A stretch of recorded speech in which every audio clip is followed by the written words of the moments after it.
থানানগর traffic sign নিয়ে থাকবে road sign তিন প্রকার বাধ্যতামূলক সতর্কতামূলক তথ্যমূলক তাহলে বাধ্যতামূলক মানে হচ্ছে লাল বৃত্তের ভিতরে যা থাকবে সবই বাধ্যতামূলক বাধ্যতামূলক বলতে হচ্ছে ওভারটেকিং নিষেধ লাল গাড়ি এবং কালো গাড়ি থাকলে এটা ওভারটেকিং নিষেধ যদি এখানে দুটাই কালো গাড়ি থাকতো তাহলে পাশাপাশি চলা নিষেধ এটা হচ্ছে পার্কিং নিষেধ থামা নিষেধ আর এটা হচ্ছে হর্ন বাজানো নিষেধ এবং 40-এর উপরে যাওয়া যাবে না বাংলাদেশের জাতীয় গতিসীমা হচ্ছে 80 কিলোমিটার আর 40 যখনই লেখা থাকবে তাহলে 40-এর উপরে যাওয়া যাবে না এটা হচ্ছে ইউ টার্ন নিষেধ এটা হচ্ছে ডানে মোড় নিষেধ এটা হচ্ছে বামে মোড় নিষেধ এবার যে আসে তথ্যমূলক সতর্কতামূলক রোড সাইন যেমন হচ্ছে সামনে 500 রাস্তা এখানে হচ্ছে সামনে বাঁক আছে ডান দিকে বাঁক আছে এটা হচ্ছে সামনে বামে বাঁক আছে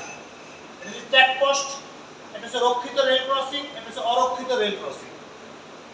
আর এটা হচ্ছে তথ্যমূলক এই পি লেখা থাকলে পার্কিং করার স্থান এখানে যদি লাল বৃত্তের ভিতরে পি লেখা থাকতো তাহলে হচ্ছে পার্কিং করা নিষেধ আর চার দেখা থাকলে শুধুমাত্র চার থাকলে প্রাথমিক চিকিৎসা কেন্দ্র আর যদি বেড সহ থাকে তাহলে হাসপাতাল